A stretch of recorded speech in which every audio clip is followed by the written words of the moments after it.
प्रधानमंत्री मोदी जी का जाने का डेट भी जनता को मैं बता देता हूँ। क्या डेट है? 1 जून हल्दी का फंक्शन, 2 जून मड़वा मटकोर, 3 जून बारात और 4 जून प्रधानमंत्री मोदी जी का विदाई। जो मोदी का सपोर्ट करेगा वो कहने का मतलब है कि देशद्रोही नहीं है, जो मोदी का सपोर्ट नहीं करता है वो देशद्रोही है। हकीकत कांग्रेस पार्टी कहती है सबका साथ सबका विकास। ये बीजेपी जो आज तक कहा है सबका साथ सबका विकास, आज तक कभी नहीं पूरा कर पाया। 4 PM दिल्ली देख रहे हैं आप और मैं हूं आपके साथ शाहीन खान। जैसे जैसे चुनाव खत्म होने की ओर हो रहा है वैसे वैसे प्रधानमंत्री मोदी का जो बयान खासतौर से मुस्लिम कम्युनिटी के लिए दिया है वो तूल पकड़ रहा है। हालांकि वो लगातार इस तरीके की बात कह रहे हैं कि वो अगर मुसलमान करने लगे तो उनका सार्वजनिक जीवन पे आखिरी दिन होगा, और कह रहे हैं कि मैं मुसलमानों को नहीं बल्कि कांग्रेस की तुष्टीकरण की राजनीति का पर्दाफाश कर रहा हूँ। ऐसी बात है, ऐसे में मुसलमान समाज उनके इस बयान को लेकर के क्या सोचता है और क्या वाकई मुस्लिम समाज ये सोचता है कि कांग्रेस तुष्टीकरण की राजनीति करते हैं? क्या नाम है आपका? जी मेरा नाम साबिर हुआ। साबिर जी कहाँ, यहीं दिल्ली के?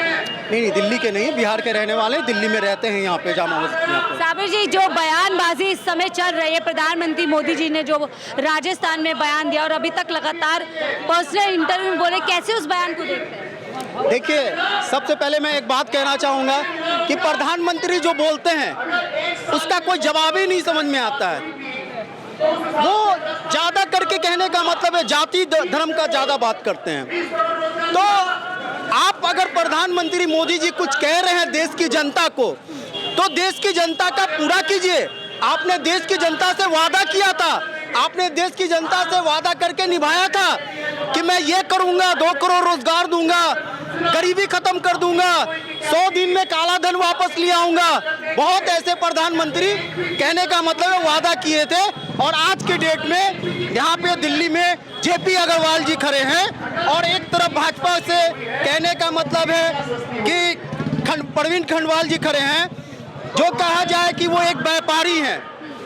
और मैं एक बात आपको बता दूं कि प्रवीण खंडवाल जी जो व्यापारी हैं वो व्यापारी के थ्रू खड़ा हुए हैं, और जितने भी व्यापारी हैं ये कहने का मतलब है कि व्यापारी दिल्ली चांदनी चौक के अंदर में उनका खुद का वोट यहाँ नहीं है। चांदनी चौक के इलाका में कोई रहने वाले हैं जमुना पार के, कोई रहने वाले हैं नोएडा के, कोई रहने वाले हैं 30,000 के, तो उनका कहने का मतलब है यहाँ वोट ही नहीं है। और प्रवीण खंडवाल जी को कोई जानता तक भी नहीं है। जहाँ तक जेपी अग्रवाल जी का बात किया जाए तो उनको इस चांदनी चौक जामा मस्जिद के जितने भी इलाका में बच्चा बच्चा जानता है कि वो सांसद भी रह चुके हैं, विधायक भी रह चुके हैं, उनका बहुत बड़ा ऐसा पोस्ट है।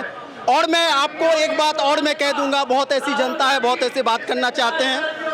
मैं प्रधानमंत्री मोदी जी का जाने का डेट भी जनता को मैं बता देता हूँ। क्या डेट है? 1 जून हल्दी का फंक्शन, 2 जून मड़वा मटकोर, 3 जून बारात और 4 जून प्रधानमंत्री मोदी जी का विदाई। लेकिन मोदी जी तो कह रहे हैं 4 जून 400 बार फिर एक बार मोदी सरकार। क्या 4 जून 400 बार फिर एक बार मोदी सरकार? अब तो मोदी जी भी 400 पार नहीं कह रहे हैं, उनके कार्यकर्ता लोग भी भूल चुके हैं कि क्या 400 पार आएगा। ये 4 चरण में उनको समझ में आ गया है कि कितना पार आएगा और कितना पार नहीं आएगा। और जैसे 7वां चरण होगा मोदी जी सर लेके ऐसे बैठ जाएंगे। आप देख लीजिएगा, देश की जनता यहाँ पे खड़ी। मोदी जी लगातार कह रहे हैं कि कांग्रेस की तुष्टीकरण की राजनीति का मैं पर्दाफाश कर रहा हूँ, मुसलमानों के नाम पे। देखिए, कांग्रेस ने आज तक कभी जाति धर्म का किसी को बात ऐसा किया ही नहीं है।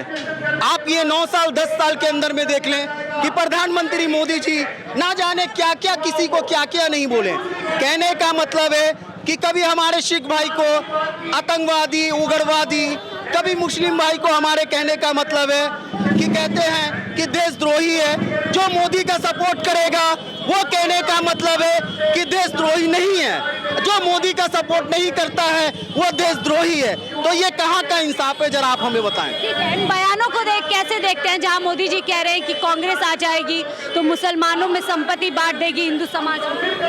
ये कहना बिल्कुल गलत है। उन्होंने ये कहा था कि जिसका जितना हक उसकी हिस्सेदारी, ये नहीं कहा था कि केवल मुसलमानों को बांटा जाएगा, जिसका जितना हक उनको उतना हिस्सा मिलेगा, और ये 100% कहना सही है, इसका जितना हक उनको हिस्सा मिलना चाहिए। ठीक है, इस तरफ आ जाइए और लोगों से भी जुड़ेंगे कि वो पीएम मोदी के इस बयान को लेकर के क्या सोचते हैं। क्या नाम है सर? बोल दिया मैं। सर क्या नाम है? अरे मैडम बात करें। चले यहाँ पर कुछ और लोग हैं, उनसे बात करते हैं कि वो उस बयान को लेकर के क्या सोचते हैं।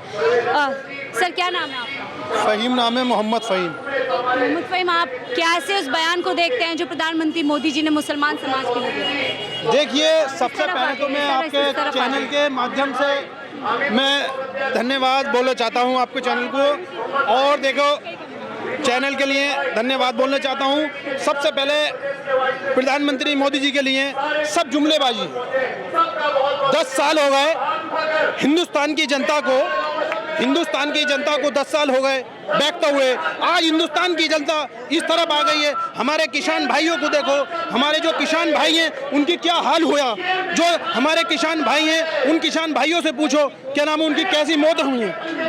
मगर उन्होंने, प्रधानमंत्री ने इस बात का सवाल नहीं करा, सिर्फ मस्जिद का, मदरसे का, मंदिर का उन्होंने इस बात करा ये हिंदुस्तान है, इसे हिंदुस्तान को जोड़े रहने दो, इस हिंदुस्तान को तोड़ने का काम नहीं करो। साबिर जी, वापस आप पे आती हूँ। जो बयान, इस तरफ आ जाइए आप।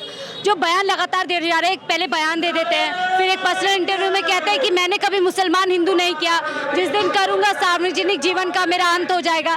तो क्या समझ आता है आपको मोदी जी के इस बयान से? आपने अभी थोड़ी देर पहले कहा था कि प्रधानमंत्री मोदी जी ने कहा था कि कहने का मतलब है कि राहुल गांधी ने कहा था कि जितने भी मतलब कहने का मतलब हिस्सेदारी की बात जो हो रही थी वो मुसलमान को दे दिया जाएगा। कह रहे 4 जून को, जिस तरह मोदी जी देखिए राहुल जी की नकल उतार रहे हैं। राहुल जी जैसे कह रहे खटाखट पैसे जो है महिलाओं के अकाउंट में आएंगे, कह रहे खटाखट 4 जून को ऐसे ही गठबंधन टूटने वाला है। देखिए, शुरू से जनता को मालूम है कि कांग्रेस पार्टी ने जो भी कहा है वो पूरा किया है।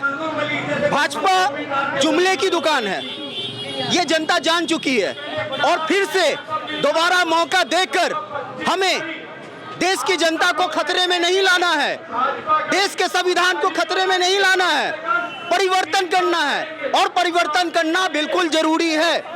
फिर से उसी कांग्रेस पार्टी को जो देश की जनता कल चाहती थी और आज भी चाह रही है, और फिर से कांग्रेस पार्टी आएगा, इसमें कहीं से कोई डाउट नहीं है, कोई लेकिन परंतु नहीं है।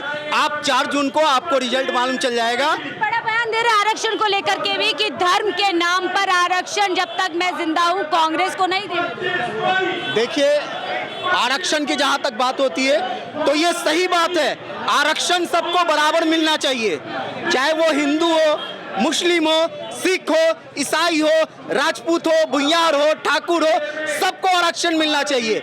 ये नहीं कि आप कहने का मतलब है एक तरफ से राजपूत को आप आरक्षण दे रहे हैं, एक तरफ पंडित को आरक्षण दे रहे हैं, एक तरफ मुसलमान को आरक्षण नहीं दे रहे हैं, एक तरफ ठाकुर को आरक्षण नहीं दे रहे हैं, सबको बराबर।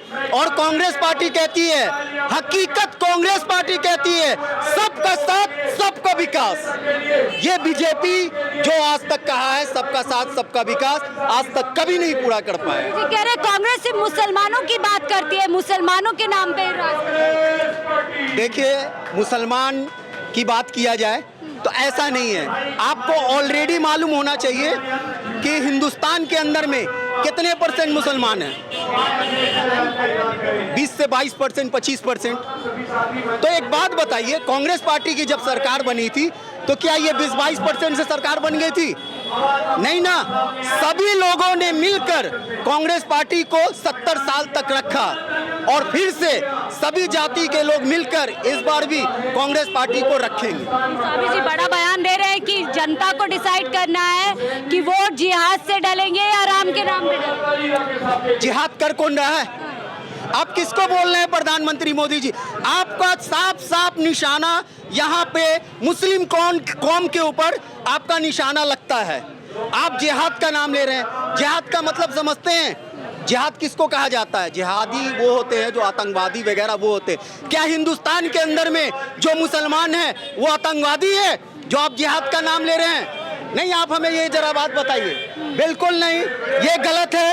और आप राम का नाम ले रहे हैं तो वो तो धर्म की बात है भाई। हिंदू कौम है तो हिंदू तो राम का नाम लेगा ही, अगर कोई मुस्लिम है तो वो अल्लाह का नाम लेगा ही। भाजपा तो कह रही है ना कि देश में रहना होगा तो राम राम कहना होगा, ना पाकिस्तान की टिकट। तो यही तो बात है ना कि डायरेक्ट यहाँ पे धमकी दिया जा रहा है हम लोग सारे आदमी को कि अगर देश में रहना होगा तो मोदी जी का नाम लेना होगा, राम का नाम लेना होगा, चाहे वो हिंदू हो, सिख हो या ईसाई हो या मुस्लिम हो, कोई भी हो। ऐसा कैसे हो जाएगा? हमारे भाईजान मुस्लिम है, नमाज पढ़ते हैं, ये राम का नाम ऐसे ही अगर बोल सकते हैं, राम का नाम ले सकते हैं, वो अलग बात हो गई मीडिया के सामने।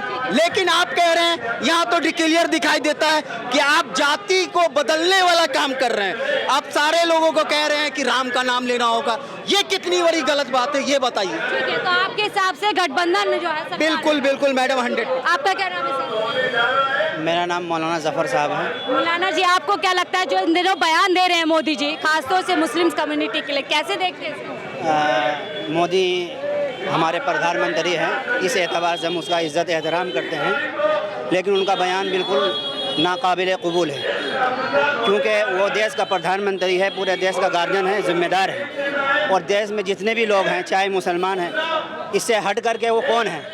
देश के पूरे लोग उसके परिवार हैं, चाहे छोटा हो या बड़ा हो, हर परिवार को लेकर उसको चलना चाहिए। ये जिम्मेदारी होती है पीएम प्रधानमंत्री की। उनकी बिल्कुल ये जिम्मेदारी नहीं होती है कि ये बच्चे ज़्यादा पैदा करते हैं, ये करते हैं। आखिर है तो आप उसी के प्रधानमंत्री हैं।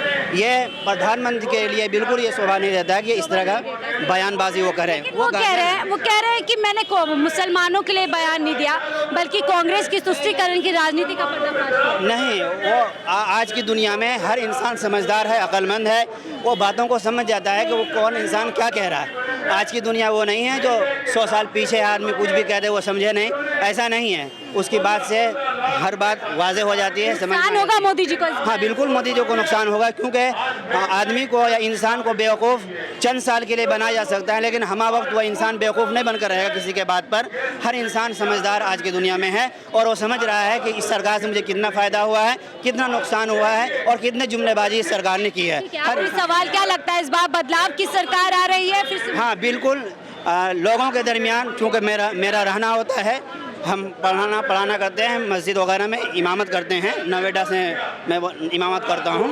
तो लोगों का रुझान है, चाहे वो हमारे बिरादर के गैर मुस्लिम हो, चाहे मुसलमान हो, हर एक रोज़गार से परेशान है। वो बदलाव चाहता है। वो चाहता है कि जो सरकार 70 साल से चल रही थी उसमें इतनी परेशानी नहीं थी जितनी इस 10 साल में ये परेशानी आ खड़ी हुई है। बहुत बहुत शुक्रिया हमसे जुड़ने के लिए। तो आम जनता से प्रधानमंत्री मोदी के दिए बयान पर चर्चा कर रहे थे कि वो इस बयान को कैसे लेते हैं और इस बयान के बाद चुनाव किस ओर जाना चाह रहा है। तो मुस्लिम समाज के लोग तो लगातार इस बयान की निंदा कर रहे हैं और कह रहे इस बयान से बड़ा नुकसान मोदी सरकार को होगा। फिलहाल मुझे दीजिए इजाजत, आप देख रहे थे 4 PM दिल्ली।